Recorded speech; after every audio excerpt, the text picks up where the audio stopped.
குறைந்தபட்சம் இந்த பெண் கொடுமையிலிருந்து, வரதட்சணை கொடுமையிலிருந்து அங்கு விடுபட, இந்த ஆண் உபச்சாரத்திற்கு துணை போகாமல் செய்ய 100 கசையடிகளுக்கு ஆளாக வேண்டிய ஒரு பாதையில் செல்லாமல், நிக்கா என்கின்ற வார்த்தைக்கு அர்த்தம் புரியாமல் அதை ஒரு விபச்சாரமாக்கி விட்டீர்கள். உங்கள் நிக்கா கூடாது, காசு வாங்கினவன் நிக்கா கூடாது, அது விபச்சாரம், விபச்சாரம், விபச்சாரம். நீங்கள் வாழ்ந்த வாழ்க்கை ஒரு விபச்சார வாழ்க்கை. ஒவ்வொரு இரவும் ஒரு விபச்சாரத்துக்கு சமமாகி விட்டது சகோதரன்.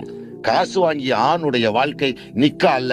காரணம், நிக்காவின் ஷரியத்தை பூர்ணமாக்கப்படவில்லை. அதற்கு எதிர்மறையான ஷரத்தாக இருந்ததால் அது பூர்த்தியாகாத நிக்கா. அல்லாஹ் குர்ஆன்ல நீ பெண்களுக்கு நிறைய கொடுத்து அவளை கல்யாணம் பண்ணிட்டு வான்னு சொல்றான்.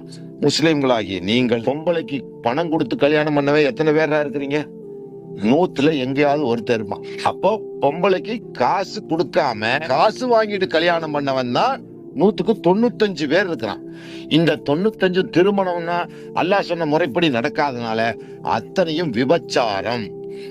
அப்போ அல்லாஹ் சொல்லி பொண்ணுக்கு பணம் கொடுத்து கல்யாணம் பண்ண சொன்னதை விட்டு போட்டு பொம்பளை கையில காசு வாங்கினவன் யாரு? ஒரு பொம்பளை ரோட்ல போயிட்டு இருக்கும்போது கூப்பிடுற, அவளுக்கு பணத்தை கொடுக்குற, அவட்ட போய் படுத்து தந்துடுற, அதுக்கு பேர் என்ன? இந்த பொம்பளைகிட்ட காசு வாங்கிட்டு அவளை பொழப்பு நடத்துறவன் யாருமே? ஆண் விபச்சாரகன், 100 கசையடிக்க ஆளாக்கப்பட வேண்டியவன். அதுக்கு துவா கேட்டவன், ஹுக்கும் கேட்டவன், கையெழுத்து போட்டவன், ஜமாத் தலைவன், எல்லாமே விபச்சாரத்திற்கு துணை நின்ற பாவிகள், பாவிகள், பாவிகள். இவர்களுக்கு மறுமை கிடையாது. அல்லாஹ்வின் விரோதிகள். அவர்கள் பின்னால் நின்று தொழுவது ஹராமாக்கப்பட்டிருக்கிறது. ஹராம். உழைக்காத ஒரு சொட்டு காசு உன் பெற்ற தாயோடு உடல் உறவு கொள்வதை விட கொடிய பாவம் அது.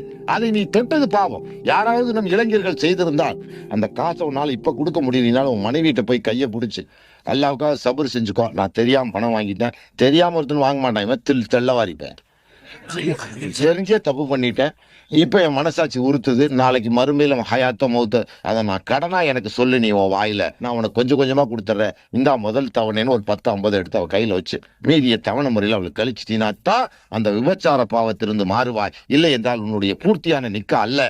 அனைத்துமே ஆண் விபச்சாரத்திற்கு துணை போன பாவிகள். இந்த அயோக்கியர்களால் அடுத்தவனும் இஸ்லாம் மதத்தை தழுவ முடியாமல் தடுக்கப்பட்டிருக்கிறார்கள் என்றால் இந்த பாவிகளுக்கு இம்மையும் கிடையாது, மறுமையும் கிடையாது சகோதரர். அந்த பணம் வாங்கின எவன் வீட்டுல அது ரிசக் விருத்தியா இருக்காது. நீ நல்லா கவனிச்சு பார்த்தா துட்டு வாங்கிட்டு திருமணம் பண்ணவன் பூரா ரிசக் விருத்தி ஆகாது. இந்த துட்டு இல்லாம திருமணம் பண்ணவன் வாழ்க்கையில இருக்கிற செழிப்பு, தெம்பு, அந்த 100 இந்த திருட்டு பய மூஞ்சில் இருக்காது.